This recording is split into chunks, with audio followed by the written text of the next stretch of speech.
Köszöntöm az Inforádió hallgatóit, a mikrofonnál Kocsonya Zoltán, és köszöntöm az aréna mai vendégét, Varga Péter Pát, a Budai Egészségközpont igazgatóját, így internetes kapcsolaton keresztül. Jó napot kívánok! Jó napot kívánok! Köszönöm, hogy itt van velünk.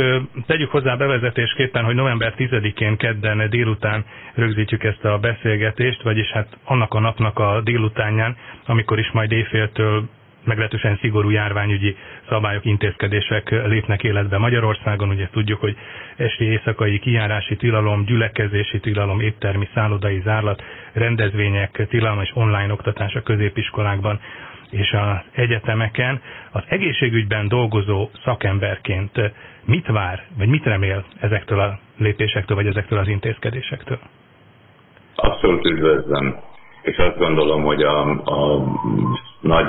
szakemberek nagy része nevében is mondhatom, hogy nagyon vártuk ezt a rendelkezés sorozatot, mert úgy gondoljuk, hogy jelenleg a járvány jelenlegi szakaszában a megelőzés az egyetlen hatékony eszköz, amit társadalmi szinten föl lehet használni a járvány ellen. Ez az intézkedéscsomag várhatóan olyan mértékben szűkíteni fogja a társadalmi érintkezési felszíneket, hogy a személyi megelőzés módszerével, a maszkviselés, szociális távolság, gyakori kézmosás, stb. Mellett remélhetőleg gátat ad valahogy ennek a jelenlegi rendben. Én gondolom, az a cél az egyértelműen nyilván az orvostársadalom meglátása vagy megítélése szerint is az, hogy radikálisan csökkenjen a kontaktusok, a közvetlen találkozások száma, mert ez lehet a fő veszélyforrás. Igen, egyértelműen erről van szó, és hát ezen belül pedig újra csak hangsúlyozom, hogy a személyi higiénia kulcskérdés ebben az egész kérdésben. Nagyon sok a hasonlóság a tavaszihoz a mostani intézkedésekben, vagy intézkedés csomagban. Egyáltalán hogyan érzékelhető ez, vagy önök hogyan látják, hogy az első és második hullám, a mostani második hullám azért egyértelműen összefügg, tehát ez a második valamilyen formában, valamiképpen folytatása az elsőnek, még ha volt is egy rövid lélegzetvételnyi szünetünk a nyári időszakban? Az epidemiológusok szerint ez egyértelmű. Tehát mi is úgy gondoljuk, hogy ez a hullám egyértelműen a tavaszi hullám folyamodványa, és az, hogy ilyen széles és gyakorlatilag a világon ilyen markáns terjedési ütemben fut végig az összes országon, hát ez azt mutatja, hogy ez egy valódi világjárvány. Tehát itt nincs sokat szépíteni a dolgokon, egy nagyon komoly, az emberiség egészét érintő vírustámadásról van szó.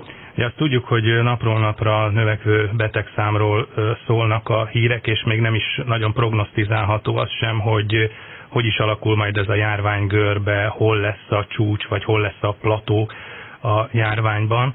A betegszám növekedése, emelkedése és az egészségügyi ellátórendszer kapacitása, azért ugye erről érdemes részletesen beszélni, hiszen minden nap a hírek mögé nézve tulajdonképpen erről gondolkodunk, erről beszélgetünk. A miniszterelnöktől egészen konkrét számokat hallhatunk ezzel kapcsolatosan, miszerint november 21-ére 2240 intenzív kórházi ágyra lesz szükség, december 10-én pedig már 4480-ra. Mindez akár például az önök kórházát tekintve, de talán kitekinthetünk egy kicsit szélesebbre is. Vajon milyen forgatókönyveket ír elő a kórházak számára, vagy milyen forgatókönyveket feltételez, hiszen ugye elhangzott, hogy a 4000 feletti szám az nagyjából a teljesítő képesség határa. Tehát tulajdonképpen ehhez közelítünk, vagy ezt feszegethetjük majd a következő napokban, hetekben? Igen, hogyha megnézzük Belgiumot, megnézzük újra Észak-Olaszországot, vagy megnézzük azokat a csak európai régiókat, ahol az fejlett egészségügyi rendszerek is alig-alig birkóznak a járvány által létrehozott helyzetekkel. Hát a mi magyar enyhén handicapes rendszerünknek is ugye megvan ez a kvázi sorscsapás, hogy szembe kell nézni ez a rendkívül nagy számú beteggel. Most amit a miniszterelnök úr mond számokat, azt nincs sokon kétségbe vonni, de az egészen bizonyos, hogy még ha fizikai ágyak és gépek vannak is, ugye itt a személyzeti kérdés az, ami el fogja dönteni ennek a járvány elleni védekezésnek a sikerét. Hogyha megnézzük azt, hogy az egészségügyi személyzetnek a felkészültsége milyen, akkor bizony elég komoly dolog az, hogy május végétől szeptember közepéig valamiért nem sikerült szakápolók tömegeit kiképezni a lélegeztetőgépek használatára, ami úgy gondolom, hogy egy mulatás. A másik pedig, amivel szembe kell nézni, az, hogy egy rendkívül sok faktor által sújtott egészségügyi személyzet harcol itt a vírus ellen. Én attól tartok, és mint intézetvezető ez az egyik fő feladatom, hogy a kollégáimban tartsam a lelket, azokban a kollégákban, akiknek egy részét már elvezényelték más intézetekben, a másik része pedig itt tegnapi nappal elkezdte a covidos ellátást, és bizonyos vagyok benne, hogy miután nincs lehetőségünk máshonnan szakembereket idehozni, és ismételem egy részüket el is vesztettük az átvezénylések kapcsán, biztos vagyok benne, hogy itt túlórák, túlterhelések mentén bizony nagyon sok energiát kell majd fordítanunk a személyzet harcképességének a kvázi fenntartására. És ne felejtsük el, hogy az Országos Gerincgyógyászati Központban ülünk, én legalábbis. Ez azt jelenti, hogy itt akut és sürgősségi ellátásokat is kell végeznünk. Olyan gerincsebészeti beavatkozásokat, amiket momentán a magyar egészségügyi ellátórendszer ránk testál. Tehát országos felvevő piaccal olyan betegeket irányítanak hozzánk, akiket még ilyen körülmények között is el kell látnunk. Engedje meg, hogy azt mondjam, hogy holnap például műtétre kerül egy olyan 11 éves kislány, akinek súlyos gerincdeformitása miatt olyan légzési elégtelenség alakult ki, ami egyszerűen nem haladható tovább a műtétje. Vagy például 32 éves fiatalembernek kialakult egy olyan gerincfertőzése, bakteriális fertőzése az ország egy távolabbi részén, akit felszállítottak ide, és azért kell akutan megoperálni valószínűleg a mai napon, hogy ne bénuljon meg. Tehát ez egy gerincölői bénulás adott esetben az életét is követelheti. Tehát egyfelől zajlik a Covid elleni harc, másfelől pedig az alapfeladatunk a komplex gerincsevőszeti ellátás kvázi népegészségügyi szükségleteinek való megfelelés az, ami nálunk itt egy komoly. Ugye, ami az imént szóba került, az nyilván annak kapcsán gondolkodhatunk el rajta, hogy ugye az emberi erőforrások miniszterének rendelete értelmében fel kell függeszteni a kórházakban az úgymond halasztható műtéteket. Most ez kinek a döntési jogköre, vagy ezt itt hogyan rangsorolnak? Ki dönt abban, hogy mi az, amit már semmiképpen nem lehet halasztani, és mi az, amit mondjuk el lehet tolni 1, 2, 3 vagy akár 4 hónappal? A szakmák szabályai itt meglehetősen egyértelműek. Minden olyan ellátás, aminek az elmaradása a beteg életét veszélyezteti, vagy maradandó egészségkárosodással jár, az vagy akut, vagy sürgősségi eljárásnak minősül. Tehát ezeket a műtéteket el kell végezni, különben nagyon súlyos következményekkel jár az adott betegre nézve az ellátásnak az elhalasztása. Ez a mindenkori intézményvezetés, illetve kezelőorvos döntése. Természetszerűen minden szakmának van egy ellátási protokollja, ami egyértelműen rendelkezik arról, hogy a kardiológián, a baleseti sebészetben vagy a gerincsebészeten belül mi számít akutnak, amit 6 órán belül műtőasztalra kell tenni, mi az, ami sürgős, amit 12 vagy 24 órán belül meg kell oldani, és mi az, ami halasztható. Magyarul, ahol más eszközökkel a beteg fájdalmait esetleg lehet csillapítani, addig, amíg erre a műtétre sor kerülhet. Ezek azok a műtétek, amiknek a végzését a miniszter úr felfüggesztette. Most ugye nyilván elmaradnak műtétek majd minden kórházban, de hát vegyük megint csak az önök intézményét, a Budai Egészségközpontot. Hogyan tervezhető majd az, amikor túl vagyunk a nehezén, hogy ezek az elmaradt műtétek milyen gyorsasággal pótolhatók? Tehát nyilván ott föltorlódnak majd beavatkozások. Igen, hát mi most már 4. hete nem végzünk ilyen elektív műtéteket, egész egyszerűen azért, mert az elvezényelt személyzet hiánya miatt nem tudtunk működtetni sebészi osztályt. Tehát nálunk mi már 4. hete nem veszünk be például a várólistáról beteget. Ez azt jelenti, hogy heti 15-20 beteget rakunk fel a várólistára, nem operálunk egyet se. Jelenleg durván 1000-1050 beteg van, ami sebészi várólistánkon, ami gondolom olyan havonta olyan 60-100 beteggel fog növekedni. Nyilvánvaló az is, hogy most azt látjuk, hogy ez a beteg mennyiség körülbelül 1 éves várólistát jelent. De hogyha itt a kormány kezében van kvázi a megoldás, hogyha biztosít olyan pénzügyi forrásokat, amiből többletkapacitásokat finanszíroz, akkor ez jól uralható. Tehát túl azon, hogy most a betegeket szenvedésre és várakozásra ítéljük, egy adott pillanatban, amikor ez a járványnyomás enyhül, akkor ha a kormány erre pénzt allokál, akkor nagy kapacitásokkal lehet nekiállni ezeknek a műtéteknek, és relatíve gyorsan le lehet dolgozni ezt a hátrányt. Szóba került már első és második hullám a járvánnyal kapcsolatosan. Azt gondolnánk, hogy volt éppen az első és a második hullám között azért volt egyfajta rákészülés vagy felkészülés, de mintha az előbb elmondottakból az derült volna ki számomra, hogy azért itt elvesztegettünk bizonyos időt. Hogy is van ez? Hát nem szeretem a sommás kifejezéseket, tudja, az elő lehet, hogy most elnézést, ha ilyet használtam. De igazából optimálisan kihasználni egy ilyen kegyelmi időszakot, az egy nagyon is hasznos dolog. Intézetekről tudok, ahol rendkívül komolyan vették és kihasználták. Országos szinten mondjuk a lélegeztetőgépek beszerzése bármennyi kritika is illeti ezeket a dolgokat, de akkor is egy pozitív lépés volt, hiszen most itt áll harmadával a lélegeztetőgép. Az, hogy én egyedül azt vettem föl komolyan, hogy ebben a periódusban a személyzet képzésére kellett volna több energiát fordítani, kifejezetten a légzés támogató technikák. Itt van a legnagyobb gond, mert ugye azt hallhattuk, hogy műszerekben, felszereltségben, kórházi ágyban, még intenzív ágyban is van elegendő vagy kellő számú, tehát akkor szakápoló, nővér, mondjuk aneszteziológus orvos, vagy a lélegeztetőgép mellett is helytállni tudó szakemberből van kevés? Hát nézd, ebben a pillanatban ezt még csak gondoljuk. Ezt 2 hónap múlva már múlt időben kijelenthetjük, hogy elegendő volt-e a személyzet, vagy nem.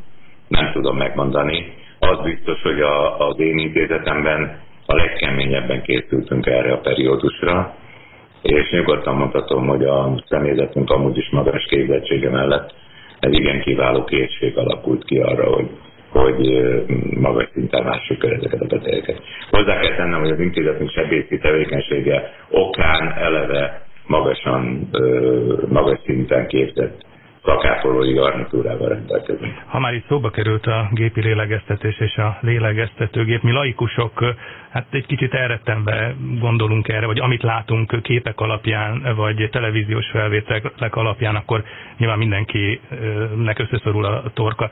De hogy is néz ki ez a gyakorlatban, vagy a kórházi hétköznapokban? Egyáltalán többféle lélegeztetőgép van, többféle technikája van ennek, és valóban ez egy nagyon bonyolult és komoly orvosi szaktudást igénylő beavatkozás? Tehát nem lehet mondjuk egy belgyógyászt átvezényelni, hogy most akkor tessék a lélegeztetőgép mellett is helytállni? Hát a sommás válaszom az, hogy belgyógyászt válogatja, de egyébként, hogyha most az önkérdésére konkrétan válaszolok, hogy mit is jelent a gépi lélegeztetés, akkor egyet leszögezhetek, hogy a gépi lélegeztetés a beteg számára egy komoly megpróbáltatást igényel, vagy egy komoly megpróbáltatást kiváltó procedúra. Ugye akkor van szükség gépi lélegeztetésre, hogyha a szervezet, az emberi szervezet elveszíti azt a képességét, hogy megfelelő mennyiségű oxigént vegyen fel a környezetéből. Ezt onnan tudjuk, hogy a vérnek az oxigén telítettségét vizsgáljuk. Az úgynevezett oxigén szaturáció, ez a latin. Tehát az oxigén szaturáció mértéke az, ami egy objektív mérőszám, ugyanakkor pedig a beteg szubjektív légszomja, vagy esetlegesen vágyadtsága, sápadtsága, szürkesége, álmossága, még mind arra utalhat, hogy az oxigén szint a vérben csökken. hogyha ez bekövetkezik, akkor különféle eljárásokkal az oxigenizációt próbáljuk javítani. Ennek a legenyhébb formája az, hogyha oxigént juttatunk a beteg légútjaiba. Ez nem kell még gép, hanem egy orr-kanülön keresztül vagy egy maszk, ugye, amit látunk is a kórházban. Az a következő fokozat. Az első a sima kanülön bejutott oxigén. A második szint az az úgynevezett total face mask, amikor az egész arcra ráteszünk egy maszkot, és akkor abban a maszkban egy oxigéntelített levegőt biztosítunk a beteg számára, és akkor ezeket úgy hívják, hogy non-invazív technikák, non-invazív légzés támogató technikák. Az egy nagyon komoly pillanat, amikor a kezelőszemélyzet arról dönt, hogy ezek a technikák nem alkalmasak a beteg optimális kezelésére. Mert ilyenkor következik a gépi lélegeztetés bevezetése, ami általában együtt jár az úgynevezett intubálással, tehát egy lélegeztető csőbe juttatása a légcsőbe, amikor egy bizonyos túlnyomás keletkezik. Na most ugye, hát a nyomásfokozás az amúgy is sérülék. Ugye tudjuk, hogy a COVID-fertőzés egyik legfontosabb szintere az a tüdő légző felszíne, a tüdő hólyagocskáknak a felszíne. Tehát amikor nyomást fokozunk ezen a területen, akkor nagyon könnyen károsítjuk ezeket a rendkívül érzékeny struktúrákat. Tehát ezért veszélyes a gépi lélegeztetés, mert strukturális károsodásokat okozhat a légzőfelszínüken. Nagy gyakorlatú szakemberek finoman tudnak játszani a gépi lélegeztetés fokozataival, és nagyon finoman tudnak arra is figyelni, hogy milyen szöveti ellenállásra, hogy arra legtöbb automatagép ezt egyébként magától is csinálja, de igazából a mesterséges lélegeztetés mesterei azok az emberek, azok a szakemberek, akik figyelve a beteg aktuális reakcióit, oxigénszaturációját, nagyon finoman játszanak ennek a gépi kvázi erőltetett lélegeztetésnek a használatán. Tehát akkor ez egy komoly orvosi feladat és egy komoly orvosi beavatkozás. Jól képzett szakápoló ezt meg tudja csinálni, tehát az intenzív szakápolók döntő többsége ezt jól tudja végezni. De belőlük kevés van ezek szerint. Hát biztos, hogy többre is szükség lehetne. Szükség lehet, kvázi. Utalt az imént már átcsoportosításra, vagy orvosok átvezénylésére, ami az önök intézményét is érintette. Ugye ezt tudjuk, hogy az orvosoknak rövidesen, azt hiszem ugye november 30-áig dönteniük kell, vagy legalábbis nyilatkozniuk kell arról, hogy a központi állami ellátórendszert, vagy történetesen a magánegészségügyet választják-e. Ez azt jelenti, ugye, hogy bizonyos összeférhetetlenségi szabályok léphetnek majd életbe a következő időszakban. Ez hogyan érintheti az egészségügyi ellátórendszer, egyáltalán az állami egészségügyi rendszer és a magán egészségügy, magánellátórendszer viszonyát, akár például az önök intézményét?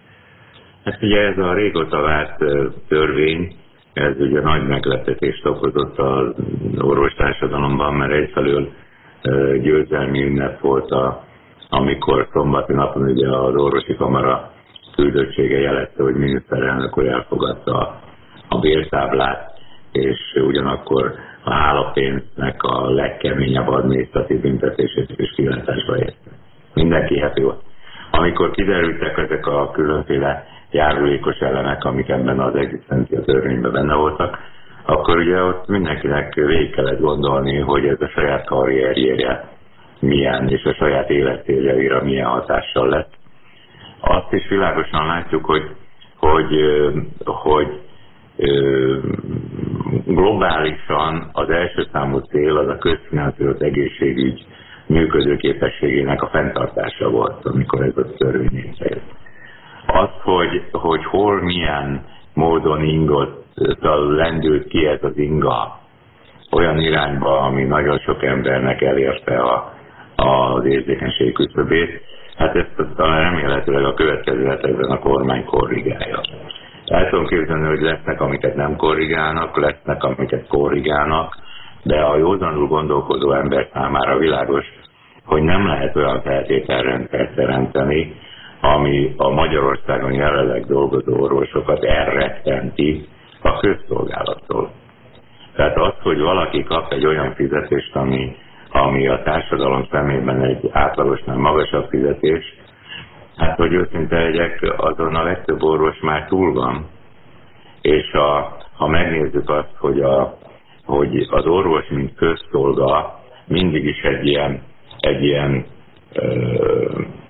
összehasonlításban volt a postásokkal, rendőrökkel, tanárokkal, más közszolgákkal, akkor ez nagyon nehéz helyzet. Én régóta hangoztatom, hogy az orvosokat már régen szellemi szabadfoglalkozásúvá kellett volna minősíteni, hogy a társadalmi hasznosság szempontjából őket megillető helyet ugye elfoglalják. Ha összehasonlítjuk a világ bármely országában az orvostársadalom egzisztenciális környezetét, akkor mégiscsak a jó példákat kellene követni, és azt sem nagyon értem egyébként, hogy miért akarja a költségvetés magára vállalni mindig az orvostársadalom anyagi igényeinek a kielégítését. Érték? Hát nem nagyon érzékelem én azt, hogy erre olyan abszolút szükség lenne. Hát ezt ismétlem, hogy nagyon kevés helyen van a világon. A konkrét kérdés, bocsánat, hogy ilyen hosszú volt a bevezető az ön kérdésére válaszolandó, de azt gondolom, hogy a legtöbb orvos most azon gondolkodik, hogy a hálapénz, akinek volt, akinek nem volt, de akinek volt, az mostantól ugye nem lehet, mert börtönbe kerül. Tehát hálapénz nélkül meg lesz egy fizetése, de hát a legtöbb orvos nem csak a pénzhajháztás miatt keres mellékállásokat, hanem azért is, mert az aktuális jövedelem bizonyosan nem elég a családi céljainak az elérésére. Nekem speciál 6 gyerekem van, meg 6 unokám, de hogyha megnézem azokat a kollégáimat, akik most 3 gyermekkel, egy 35 éves szakorvos kollégának a törvényben előírt szinten biztosított jövedelme biztos nem elég ahhoz, hogy a céljait ugye elérje. Tehát ez a kolléga bizonyos, hogy másodállásra kényszerül. Másodállás vállalásának a korlátozása egy súlyos kérdés. Ha valóban így történik, hogy korlátozva lesz, akkor a sok orvos el fog gondolkodtatni, hogy jó helyen van-e. De mondjuk egy ilyen szigorúan végigvitt összeférhetetlenségi szabályozás az gondot okozhat akár a magánegészségügyben, akár az állami ellátórendszerben is? A magánban nem. A magánegészségügy már régen éli az önálló életét, tehát a magánegészségügyben dolgozó orvosok döntő többsége főállásba csinálja ezt. Rengeteg orvosnak van a magánegészségügyben mellékállása, rendelése, de hogyha ők hirtelenében kiszállnának ebből a dologból, a főállásban ott levő orvosok elvinnék a magánegészségügyet, nem is beszélve arról, hogy azok, akik átjönnének főállásba, azok meg végképp helyére billentenék ezt a kérdést. Tehát én egyáltalán nem a magánegészségügyet félteném ettől az egész szituációt, hanem a betegeket. Tehát a beteg ellátásról beszélünk. Arról beszélünk, hogy mennyivel lett jobb a betegellátás környezete ezzel a törvénnyel. Érti? Tehát a betegellátás környezete akkor javul, hogyha a betegellátóknak az állapota, a egzisztenciális környezete javul. Hát nem tudom, megmondom őszintén, hogy rengeteg orvossal beszélek, és hát gondolhatja, hogy ez egy ilyen központi kérdés ma. Hát nagyon-nagyon sok ellentmondás van, és nagyon sokféle vélemény ütközik ebben a kérdésben. Nagyon várjuk a végrehajtási utasításokat, nagyon várjuk azt, hogy legyen világosan kimondva, hogy milyen faktorok mentén lehet másodállást vállalni. Mert azt tartaná bent a közfinanszírozott egészségügybe a kollégák döntő többségét, hogyha lenne egy jól szabályozott, megfizetett főállása, és mellette egy olyan mellékállása, ami a szakmai érdeklődése mellett jelentős anyagi hozzájárulást is jelentően a családja fenntartására. Folytatódik az aréna, és folytatjuk is a beszélgetést Varga Péter Pállal, a Budai Egészségközpont igazgatójával, és állami egészségügyi ellátórendszer és magánegészségügy kapcsolatáról beszélgettünk a hírek előtt, és tulajdonképpen az jutott eszembe, hogy a járványhelyzet, a Covid helyzet azért rávilágított az egészségügyi ellátórendszeren belül is az állami központi ellátórendszer és a magánegészségügy viszonyrendszerére vagy kapcsolatára, és talán nem csak nálunk, hanem szerte Európában, vagy akár még a tengeren túlon is. Mi lehet az állam és mi lehet a magánegészségügy szerepe és feladata, és mindennek mi lehet a jövője? Ugye gondolok most arra, hogy például tavasszal az önök intézménye is járványkórházként működött, tehát tulajdonképpen magánintézményként népegészségügyi feladatokat is ellátott vagy vett át. Szóval hogyan van mindennek szinkronban a helyes, megfelelő működése? Mik lehetnek a jó gyakorlatok vagy a jó példák? Hát nézze, én mindig is ezt hangoztattam, hogy csak annak a magánegészségügyi szolgáltatónak van létjogosultsága, aki a valós népegészségügyi igények vagy szükségletek mentén szervezi a munkáját. Tehát amikor előállt az a helyzet, és láttuk, hogy mi zajlik Olaszországban, és világos volt, hogy heteken belül Magyarországot is elérheti ez a fajta pandémia, akkor számunkra teljesen világos volt, hogy itt a népegészségügyi helyzet nem az, hogy mi a gerincműtéteket nyomassuk, hanem az, hogy a teljes kapacitásunkat és a személyzetünket állítsuk át ennek a katasztrofális bergamói képek hatására ennek a helyzetnek a kezelésére. Ezért ajánlottuk föl az operatív törzsnek azonnal a teljes kapacitásunkat, és jelentős investícióval a tulajdonos társadalommal együtt úgy döntöttünk, hogy igenis itt a kórház tessék használni. Ugye, tehát ez egy nagyon fontos. De egyébként egy járványkórház az nagyon más működését tekintve, mint úgymond egy hagyományos kórház? Nem, logisztikailag más. Tehát a fertőzött, nem fertőzött utaknak a leszabályozása, a logisztikája, a betegmozgások, ellátási protokolloknak a bevezetése ugyanolyan szakma, mint akármi más, és ennek megfelelően kell átállítani. Egy jól működő kórházat könnyű átállítani egyik funkcióról a másikra, ha megfelelő átgondolt programokat csinálnak benne. Nekünk ez gyakorlatilag 5 nap alatt sikerült, tehát ez nem volt semmi probléma. Most viszont a kérdésére picit, ha kitágítjuk a képet, hogy mik azok a népegészségügyi szükségletek, amiket kvázi a magánegészségügytől várhatunk, hogy ellásson. Egyáltalán tágítva a kérdést, miért kell magánegészségügy? Ugye miért alakul ki magánegészségügy? Hogy van ez a dolog, hogy a közfinanszírozott egészségügy ugye az miért nem látja el az egész struktúrát? Tudjuk jól, hogy miért nem. Alacsony orvosfizetések, lerombolt infrastruktúra, szóval tudja jól a baj. És az 1000 bajnak a vége ugye az, hogy mint búvópatak megjelennek a különféle megoldások. Először megjelentek ezek az egyszerű ilyen adócsaló rendszerek, akkor azokon lassan túljutunk. Most megalakulnak azok a magánpraxisok, amik azt a fajta személyes paternalista beteg-orvos viszonyt újraépítik, megcsinálják, ami kell a betegkomfort létrehozásához. De utána azt is figyelme kell, hogy van egy csomó intézet, amelyik meg azért jött létre, hogy olyan orvostechnológiákat juttasson el a magyar közfinanszírozott beteg számára, vagy a magyar beteg számára, amit esetleg adott esetben nem finanszíroz a központi állami biztosítói finanszírozás. Én mindig azt szoktam mondani, hogy én nem arra esküdtem, hogy azokat a módszereket ajánlom a betegeimnek, amit a magyar OEP vagy NEAK finanszíroz, hanem azt, amit a világ gerincsebészeti szakértelme kínál.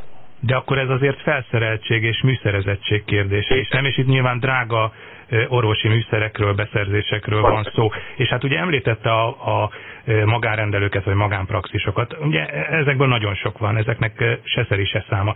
De azért egy magánkórház, egy nagy magánintézmény, azért az nagyobb fa és nagyobb fejsze, ha azt nézzük, hogy ki mibe vágja a fejszéjét. Hát igen, ez kétségtelen favágó kérdése, hogy ki mekkora fejszével jár, meg ekkora fákat összélve. De ugye az emberben él az elemi vágya, az, hogy a betegeim és a nemzetem javára tegyek. Így amikor az én családi anyagi lehetőségeim megadták azt, hogy a szabadalmi bevételeimből olyan nagy összegű feleslegek keletkeztek, amiket a család döntése alapján a saját szakmai platformom megépítésére tudtam szánni, akkor én belevágtam a privatizációba. És magam teremtettem meg azt az általam megépített, megalapított országos genetikai központot, mikor sehonnan nem kaptam forrást a fejlesztéseire, akkor a saját családi forrásaimat raktam bele, és így jött létre az a szakmai struktúra, amiből a mai kórházunk ugye kialakult. Nyilván én mindig is azt mondtam, hogy szakmai platformot építünk, és a magyar beteg számára biztosítjuk mindazokat a gerincgyógyászati hozzáféréseket, amiket egy amerikai, egy japán, egy brit beteg is megkaphat. És életem nagy ajándéka, hogy a Jóistentől, hogy ez megvalósult. Tehát a mi gerincgyógyászati központunk az nyugodtan mondhatom, hogy nemzetközi színvonalon teljesít. Ez bizonyítja a rengeteg külföldi beteg is, amelyik nem covidos időkben jön hozzánk, ugye. És hát ugye az a rendkívül komoly szakembergárda, aki kialakult itt az elmúlt 25 évben. Nagyon büszke vagyok ezekre a kollégákra, valamennyien nálam kezdtek az egyetemről, válogattam ki azt az alapcsapatot, akiből a derékad lett. És ez egy nagyon fontos dolog. Kompetencia központot úgy tudunk építeni, ha van egy jó kis egyéni kompetencia, megépítjük a kompetencia transfert, a központot, és aztán mindenki a saját kompetenciáját viszi tovább és transferál. Ez az, ami Magyarországon, a magyar orvoslásban handicapes. Ezeket a folyamatokat valahogy a történelem fele odébb lökte. Nagyon-nagyon nehéz iskolákat kiépíteni, nagyon nehéz megtartó iskolákat kiépíteni, és sajnos az a probléma, hogy az irítségfaktor az 1000-rel dolgozik Magyarországon. És közben ne felejtsük el, hogy nekünk olyan versenytársaink vannak, mint az osztrák, a német vagy a brit egészségügy, amelyik úgy szippantja föl a magyar tehetségeket, mint a szivacsot, száraz szivacsot.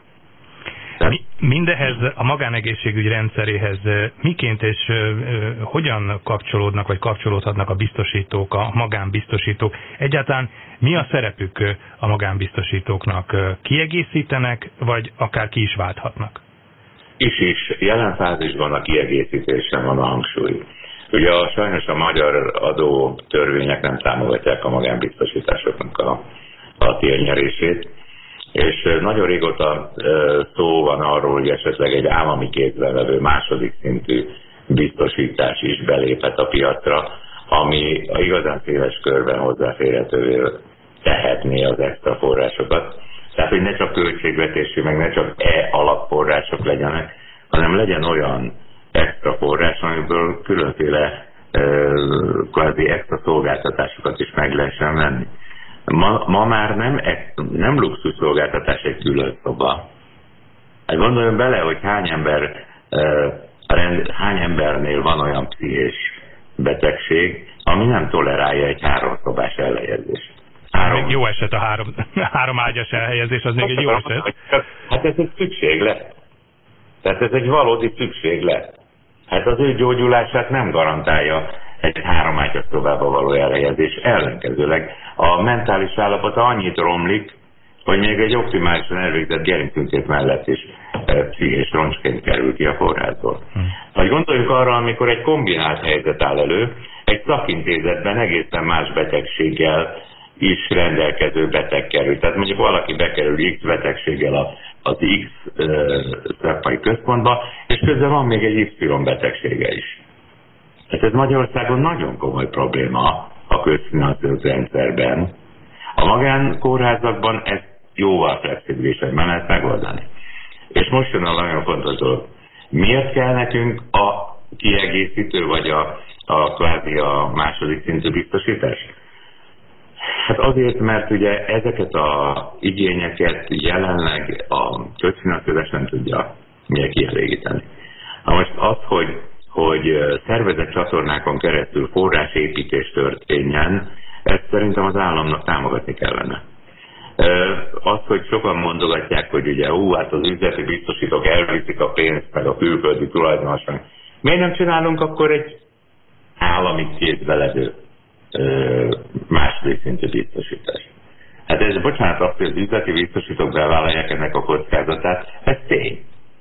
Ők ma kockázatot vállalnak azzal, hogy ezen a terepen hajóznak, ugye a Szüle és a Karibisz között keresik azt a biztonságos kvázi utat, ahol az ügyfeleiknek is, meg a gazdáiknak is meg tudnak felelni. Lehet, hogy ez nagyon az általánosságba vívő kérdés, de maga a biztosítási szemlélet az leírható, hogy mit jelent az egészségügyben, mert azt tudjuk, hogy többnyire ugye bázis alapú a finanszírozás az egészségügyi ellátórendszerben, tehát a beavatkozások szerint, ha jól tudom, akkor nem nagyon differenciálnak a támogatások tekintetében. Jól lehet azért nyilván, hogy vakbélműtét és vakbélműtét között is akár markáns különbség lehet. Szóval mit is jelentene ez a biztosítási szemlélet? Nagyon sajnálom, hogy most 23 percig száraz témát pontolgat. Ugye a világ minden részében az egészségügyi ellátás finanszírozása az sokarcú, és nemzeti sajátosságokkal rendelkezik. A társadalom biztosítás kialakulásának az volt a lényege, hogy mindenki a fizetésének meghatározott százalékát befizeti, és utána pedig független attól, hogy mennyi pénzt rakott bele, ugyanahoz az ellátáshoz jut. Ennek a tipikus példája a német jóléti állam, még Bismarckig visszanyúlva ugyan, de a német jóléti állam teremtette meg a modern társadalombiztosításnak a gondolatát, amire, de miután nem tudták ők sem a különféle extra igényeket finanszírozni, a magánbiztosítók tömege szerveződött rá. A másik oldalon ott van az adóalapú ellátórendszer, a tipikus példa Nagy-Britannia, ahol per koponya adót fizetnek a polgárok, egészségügyi adót, és ezért az állam gondoskodik az ő ellátásukról, a járófekvőbeteg mindent. Itt is megvan az ellentmondás, hogy egy csomó mindenre nincs pénz, ami a polgárnak igénye. Ezért ott is megvan a magánellátórendszer, amire magánbiztosításokat terveztek. Vagy ott van például Észak-Amerika, ahol az ön self-responsibility, tehát teljesen az öngondoskodás elve az érvényes. Hát gondoljon bele, amikor az Obamacare beindult, és a szövetségi kormány mindenkinek akart kötelező biztosítást bevezetni, akkor ezt a szabadságjogoknak a elleni támadásként fogták, és ezért áll a balhé ugye ezen a területen Amerikában. Tehát ugye nagyon fontos azt látni, hogy nagyon sok Magyarország a német típusú társadalombiztosítási irányba ment el, és ugye most ennek a felvonuló folyamatát látjuk. Azt gondolom én most, és sokan gondolom kollégáim is hasonlóképpen látják, hogy az állami gondoskodásnak és az öngondoskodásnak egy magyar keverékét kellene előállítani, amiben dolgozunk, használjuk a társadalombiztosítási hagyományainkat, de teret adunk az egyéni öngondoskodási módszerekre is, tehát a második szintű biztosításra. Sőt, igazából a kormánytól elvárható lenne, hogy adópolitikájával segítse az öngondoskodásnak ezt a típusú kialakulását, mert ezzel tehermentesítené az első szintű biztosítási rendszert, tehát azokat a polgárokat, akik csak abban vannak, azoknak a helyzete is könnyebb lenne, hogyha a biztosítottak egy része kikerülne onnan, mert rendelkezik egy második szintű biztosítással is. Ezt kellene komolyan venni. És itt még egy kérdés van, amit fontos fölemlegetni. Magyarországon van egy házi orvosi rendszer, ami a lakosság egészét igyekszik lefedni, és van a foglalkozás egészségügyi rendszer, amelyik a dolgozó, tehát a munkavállaló durván 4 millió embernek az egészsége fölött törködne. Ez ma egy rendkívül alacsony hatásokon működő struktúra. Ugye régen volt az klasszikus üzemorvosi rendszer, ami már, hát azért nagyon sok helyen azért az már úgy leépülőben van, nem? Ez silányul azért, mert a szabályzók nem teszik, tehát nincsen foga a szabályzatoknak. Hát gondoljon csak végig, a népegészségügyi szűrővizsgálatokra gondoljon csak. Hát van a népegészségügyi szűrővizsgálatok rendszere, ami hát eléggé, hogy úgy mondjam, én nem sokartú és inhomogén, ha így vizsgáljuk. De mi lenne akkor, hogyha a foglalkozás egészségügyi orvos feladatkörét jobban definiálnánk? Leírnánk, hogy mit várunk el, milyen orvosi vizsgálatot, milyen protokollt. Ezt rakjuk föl az elektromos erőtérbe. Az éves szinten 4 millió dolgozónak az orvosi vizsgálatát jelentené. Hát micsoda népegészségügyi dolog ez? És akkor még adnánk jogot ugye jelenleg egy üzemorvos, ha valamitre gyanúja van, elküldi a házi orvoshoz a beteget. Mi a fenének? Hát üzemorvos is orvos, miért nem tud utazányozni egy tüdőcétét, egy nyilvánvaló tüdőre? Nincsenek olyan jogosítványai? Nincsenek. Ezeket a jogosítványokat meg kell adni ezeknek a kollégáknak, és ezzel le lehet rövidíteni azt az utat, ami a diagnózisokhoz vezet. Hát gondoljunk csak bele, hogyha az üzemorvos nem ad pecsétet a munkavállalónak, akkor nem tud dolgozni. Hát mekkora kényszer ez a beteg számára, hogy minél hamarabb elintézze ezt a vizsgálatot.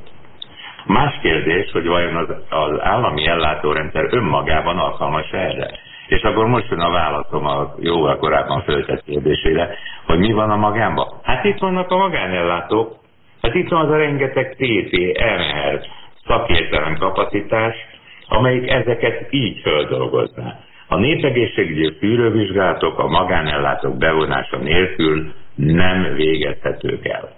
Van egyébként olyan terület, ahol a magánegészségügynek nem nagyon lehet szerepe, vagy kisebb szerepe lehet? Gondolok, hogy például mondjuk sürgősségi ellátás, ügyeleti rendszer vagy ügyeleti ellátások, ez nem feltétlenül kapcsolódik talán a magánegészségügy rendszeréhez. Ez a második biztosítási szint fejlődésének a függvénye.